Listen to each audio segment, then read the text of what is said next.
So we've looked at derivatives, and we've learned the most basic rule there is. It's called the power rule. Now it's time to get into some more specialty rules: the product, the quotient, and the chain. So the product rule is very simple. If you have two functions that are multiplied together, use the product rule. The quotient rule will be if you're dividing, and the chain rule is like a function inside of a function. We call those compositions. But the rule itself is right up here. It's very easy to use. I'll give you an example of that, and then I'll give you an example where it's best not to use it. There's certain situations where you can use more than one thing. Boom, there's an example. We've got two different things that are being multiplied together. This is a perfect chance to use the product rule. So quite simply, if I use the product rule, what I need to do, I take the derivative of this first function. I already labeled it. This is kind of f. This just means the first one, and the g is the second. All right? You can do it in any order. It doesn't really matter. But I take the derivative of just the first part right there, 4 minus 4x, times the original function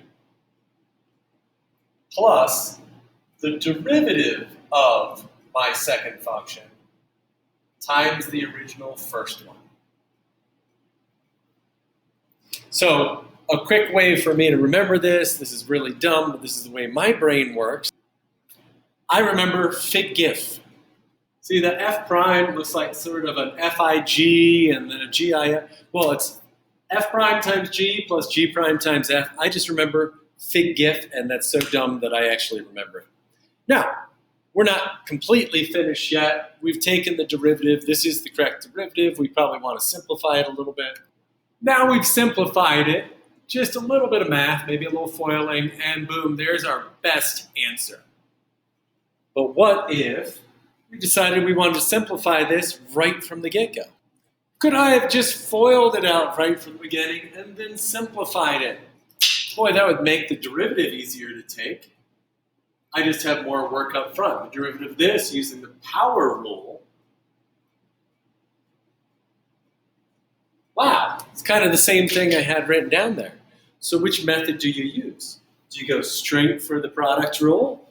Do you simplify it first and then use the power rule? And the answer is, I don't care. Use whichever rule seems to be quickest and easiest for you. They both work. They should give you the same answer. The time where you have to use the product rule is this. What if you can't simplify those? There are two different types of functions, a trig and an algebraic, a radical and an algebraic. And as we go farther into calculus, we're going to learn about exponentials. We're going to do logarithms. We're going to have special rules for all our other trig functions, plus our inverse trig functions. There's going to be so many new rules. You're going to need to know what happens if you have two different types of functions and they're multiplied together and you need to use the product rule. But that's a little too intense. So just practice the basic rule. I take the first part and call it f, the second part and call it g, or you can call it Bob and Sarah. You can call it Heckle and Jekyll. I don't care. But I'm going to take the derivative of the first function times the second plus the derivative of the second times the first. And I'm going to do that in each situation that I use the product rule, and everything is going to be okay. Okay? So you can use the product rule with algebra, polynomial questions, or you can simplify first. When you have two different types of functions, you must use the product rule. This is an example I get all the time. Do I have to use the product rule here? As a matter of fact, we haven't been. We've been using the power rule. But why don't you use the product rule? And there's a couple explanations here. If you use the product rule here and said f is going to be 5 and g is going to be x, this is exactly what I get, but the derivative of 5 is 0. The derivative of any constant is just 0. Which brings us to 15x squared. You're probably thinking to yourself, duh, I knew that. So the reason being here is those aren't two different functions. The number 5 is not a function. That's a constant. It's a coefficient. If you have a coefficient, you don't need to use the product rule.